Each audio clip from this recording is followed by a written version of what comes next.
Hi friends पुणी थे मुझे स्वागत करुच्ची आम यूट्यूब चैनल को। देखो आसतु एक बहुत बड़ जॉब अपडेट विषय जाना। तो देखो ओडिशा जॉब वैकेंसी बाहरी ओ SSC तरफ जहाँकि 6025 पोस्ट वैकेंसी अच्छी बर्तमान।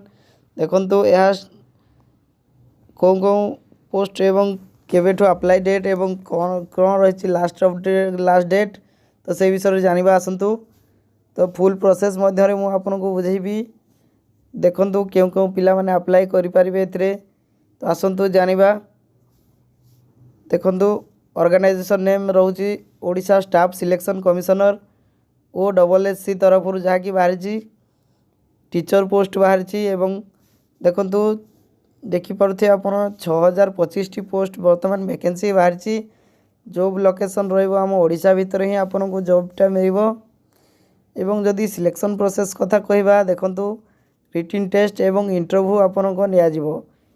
एवं सैलरी बहुत बढ़िया रही। आपन देखि पारुथे स्क्रीन रे गवर्नमेंट जॉब। देखंतु अप्लाई मोड रही फुल ऑनलाइन प्रोसेस, ऑफलाइन नहीं पूरा ऑनलाइन रे आपन अप्लाई करि परबे। निज मोबाइल रे ही आपन माने अप्लाई करि परबे। केमती अप्लाई करिवे तापरे मध्य ता विषय आपन मानक कहिबी। तो देखंतु एथिरे क्यों क्यों पिला अप्लाई करिवे पारिबे। देखंतु ऑल ओडिशा पिला एथिरे अप्लाई करि परिबे एवं मेल फीमेल बोथ अप्लाई करि परिबे। वेबसाइट टी रहउची जहाँ कि OSSC.gov.in को जाई कि आपन अप्लाई करि परिबे। देखंतु पोस्ट वैकेंसी कथा जदि कहबा TGT आर्ट्स टीचर पई रहउची 1488 T post vacancy. TGT Odia teacher पई रहउची 496 टी वैकेंसी। एवं TGT साइंस PCM टीचर पई रहउची 1020 T post vacancy. TGT science CBZ teacher पई रहउची 880 टी वैकेंसी। एवं हिंदी टीचर पई रहउची 711 T vacancy. Classical Sanskrit teacher पई रहउची 729 टी वैकेंसी। तेलुगु टीचर पई रहउची 6 T vacancy. एवं उर्दू टीचर पई रहउची 14 T vacancy. Physical education teacher पई रहउची 681 टी वैकेंसी। देखंतु आपण भाबी पारथुए केते वैकेंसी अछि एथिरे। एवं ओडिसा रो समस्त पिला एथिरे चाहिले अप्लाई करि परिबे।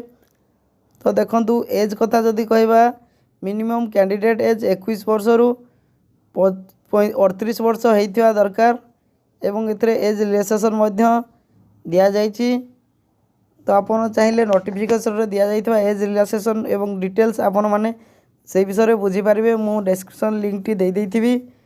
तो देखंतु को मिनिमम क्वालिफिकेशन कोन रहिछि। देखंतु TGT arts TGT Odia teacher पई रहिछि डिग्री BA BED MED। तो सही भली रहिछि TGT साइंस PCM टीचर पई डिग्री BED और BTech BED B साइंस एवं MED रही। तो आपण माने संपूर्ण देखि पारुथे केउ जॉब पई कोन क्वालिफिकेशन मागिछि। तो आपनकर क्वालिफिकेशन जहाँ भी रही आपन सेतिरे अप्लाई करि परिबे। एवं एक्सपीरियंस सर्टिफिकेट थिले मध्य योसी ऑर्गेनाइजेशन आप जदि काम करछन तार एक्सपीरियंस सर्टिफिकेट मध्य आपन देई परिबे।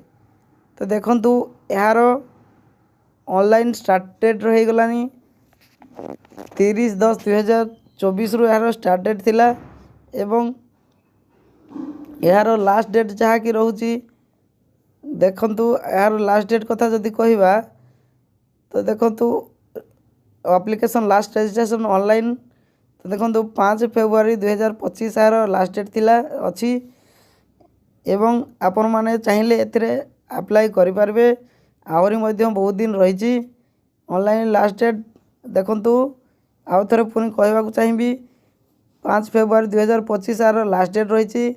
एवं फॉर्म सबमिटेड डेट रहउची 10 फेब्रुआरी 2025। एवं आपण आहरी बहुत दिन रहिलानी तो यथाशीघ्र जाइए अप्लाई कर दियंतु।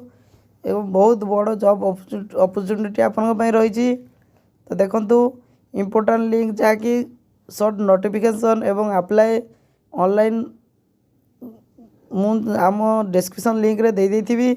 ଆପଣ ଚାହିଁଲେ ସର୍ଟ ନୋଟିଫିକେସନ୍ ଡାଉନଲୋଡ଼ କରିକି ସମ୍ପୂର୍ଣ୍ଣ ଦେଖିପାରିବେ ବିବରଣୀ ଏବଂ କେମିତି ଅନଲାଇନ୍ କରାଯିବ ସେ ବିଷୟରେ ଆପ୍ଲାଏ ଅନଲାଇନ୍ ଉପରେ କ୍ଲିକ୍ କଲେ ଆପଣଙ୍କୁ ଡାଇରେକ୍ଟ ଅଫିସିଆଲ୍ ନୋଟିଫିକେସନ୍ ୱେବସାଇଟ୍କୁ ଆପଣ ରିଡାଇରେକ୍ଟ ହେଇଯିବେ ଏବଂ OSSC.gov.in ରେ ଲଗ୍ଇନ୍ ହେଇ ଆପଣ ଏଥିରେ ଆପ୍ଲାଏ କରିପାରିବେ।